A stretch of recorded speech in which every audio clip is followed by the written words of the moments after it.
Okay, it's recording. All right, so there are two vaccines. We have PCV13 and PPSV23. Last 10 years ago, it was only one. We only had Pneumovax, which is pneumococcal vaccine. Now we have two, PCV13, PPSV23. The numbers correspond to the number of strains that they protect the patient against. There are different strains of pneumonia, just like the flu. Do they absolutely protect you from everything? Of course not.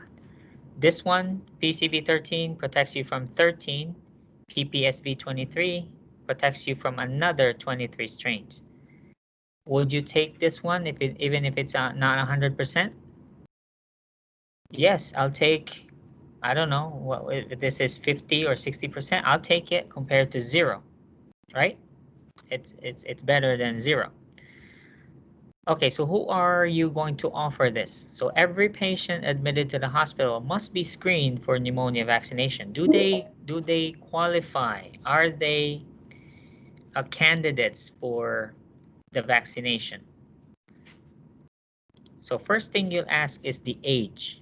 First qualification is age right here, 65. Let's start with the last two columns first, because that's the first criterion.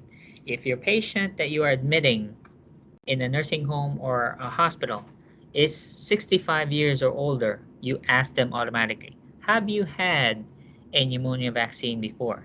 If the answer is no, heard of that. So the assumption is they've never received a 13 or a 23. So what you give first, what you offer first is, okay, you are a candidate, sir. You have a risk for pneumonia based on your age. You're 65 years old. Based on data, evidence, CDC recommends you get a pneumonia vaccination. We have two. We're going to offer you the first one today, PCV 13. 1 year later, we will give you the second, which is called PPSV 23. So the patient will get the 13 today. If the patient says yes, okay, go ahead. We'll give them the 13 today. 1 year later, they will get the 23. Is that part clear? Okay, that's the first scenario. You're 65 years old, never gotten it before. Okay, you get a 13 first. There must be 1 year between the 13 and a 23. Okay, for a 65-year-old otherwise healthy, right? 65-year-old otherwise healthy. If this patient lives to 76, because remember, at 65, they got 13. 1 year later, they got the 23. 5 years from the first dose of 23, they are eligible for a second one.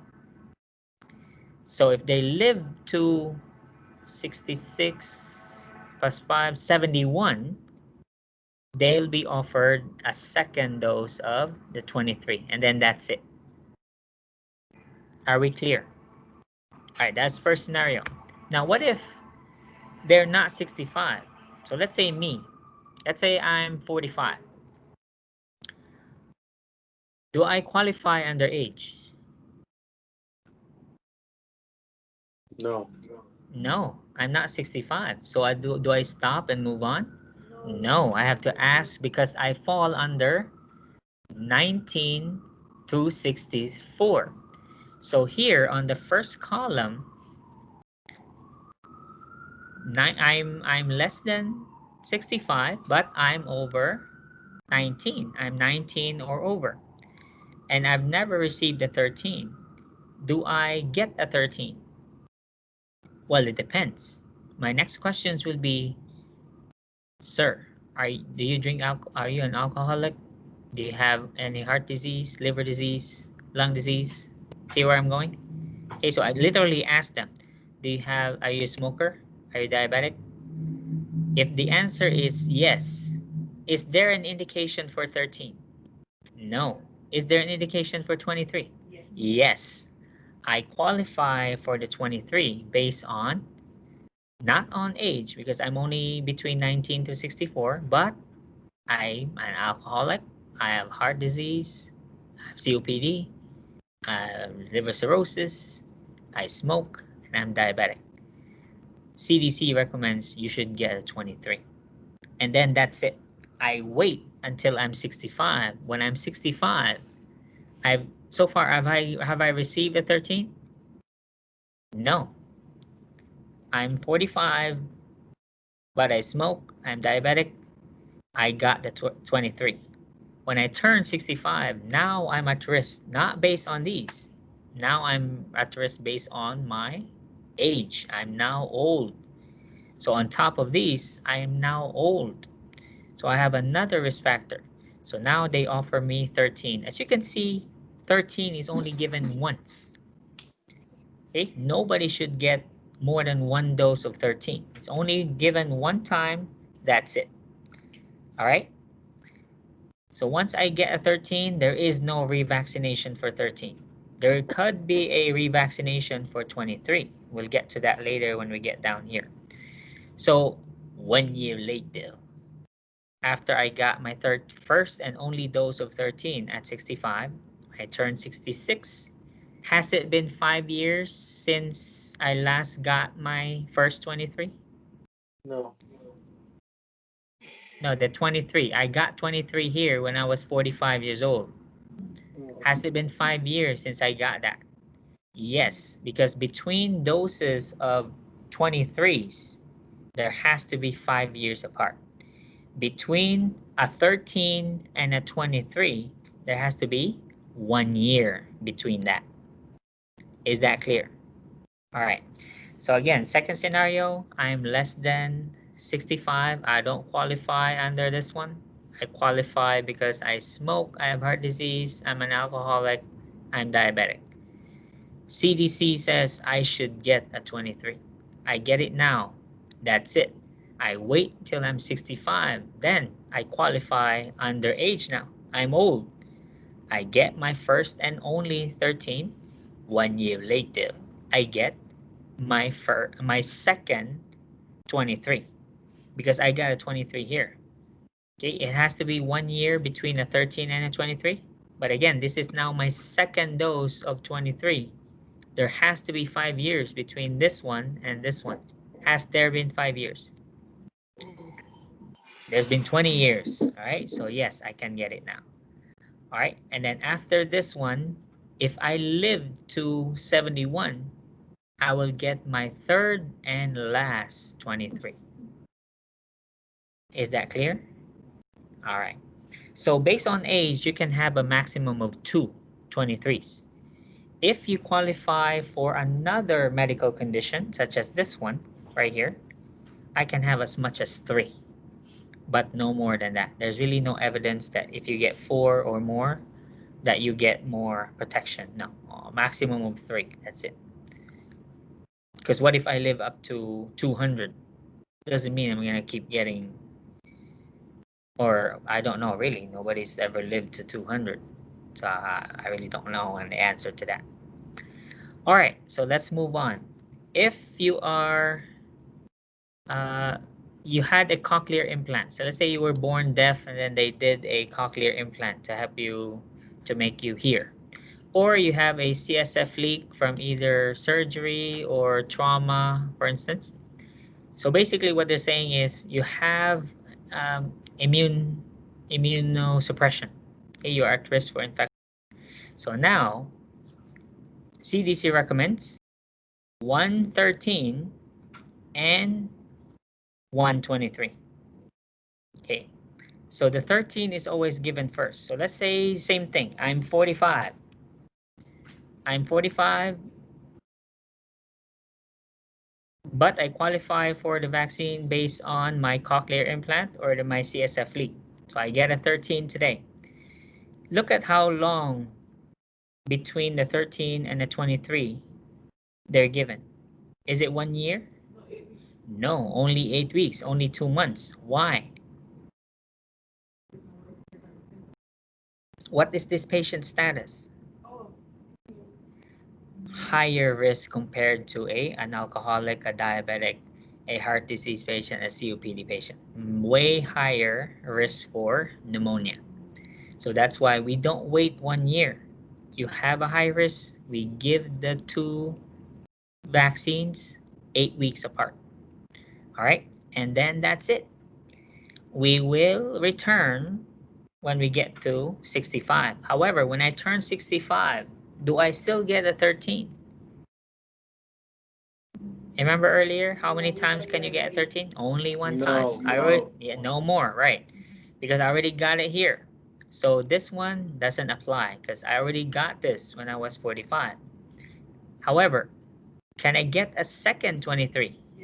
Yes, because my first 23 here was over, yeah, 20 years ago, more than 5 years ago. So I can now get a second 23. And then again, 5 years later, if I'm still alive, I get my third and last 23. Let's move on. Patients who have these. Look at this patient. Sickle cell, um, asplenia, meaning no, people who had splenectomy. Okay, so they're high risk again because you need your spleen. That's part of your immune system. So these are very high risk patients, even higher than cochlear implant or CSF lead. Look at what they're recommended. So same thing as these people, sickle cell, or these ones, people on dialysis, HIV, AIDS, cancer patients, or organ transplant patients, they're about the same. So the CDC recommends 113 and then 2 doses of 23. All right. So you can just imagine these guys are really, really immunocompromised. So the CDC recommends full protection. So they'll get a 13 when they're aged 19 to 64. And that's my first and only 13. When do I get the 23? The first 23, because they Two months later.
Can somebody in the classroom tell Professor we cannot hear him? He's signing back on.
Hello, Teams nurses. Can you see my screen? Yes. Yes. Okay, we're back on the. I'm back on the schedule, right?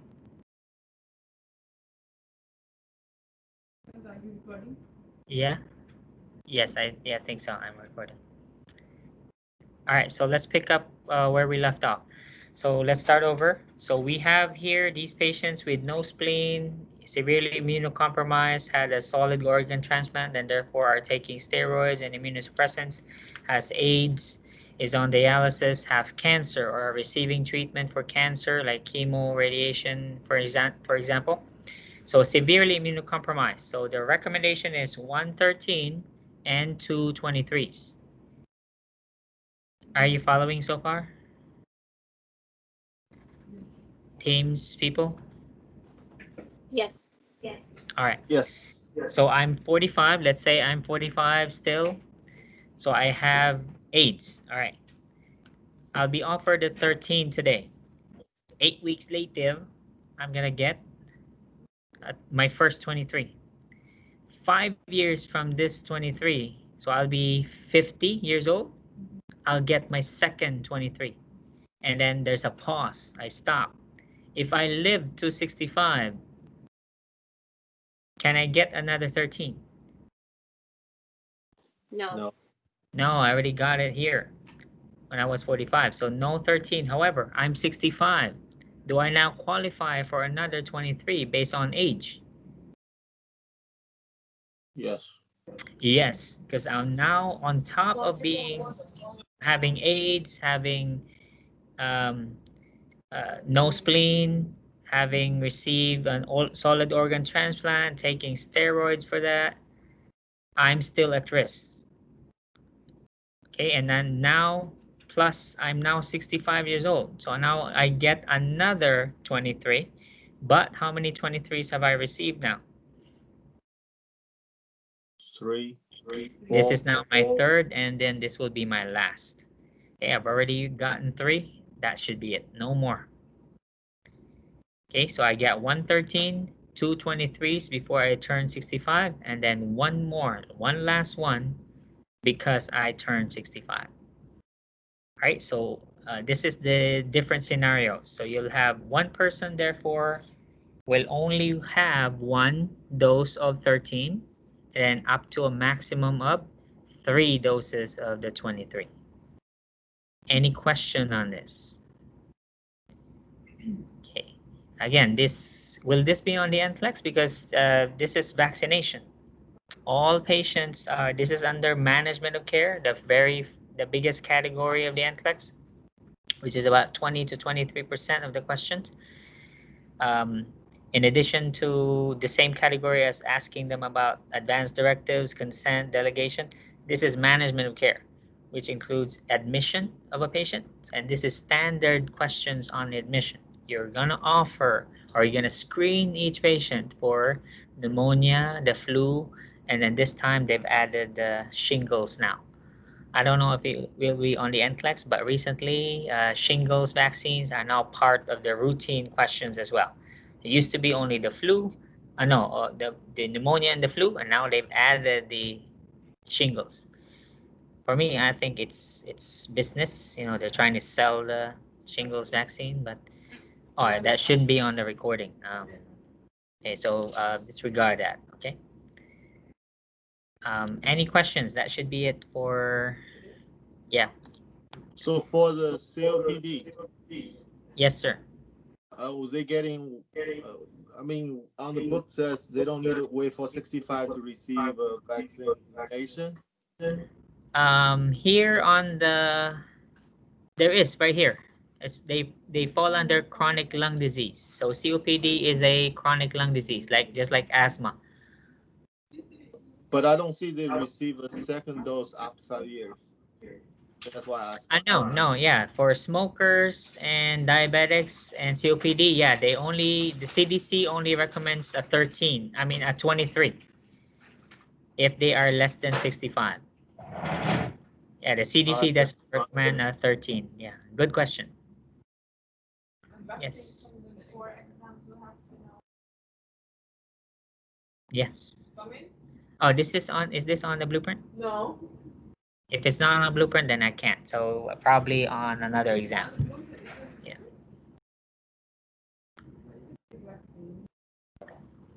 All right.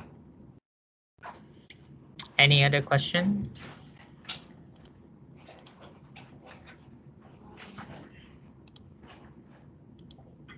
All right. If not, I'll see you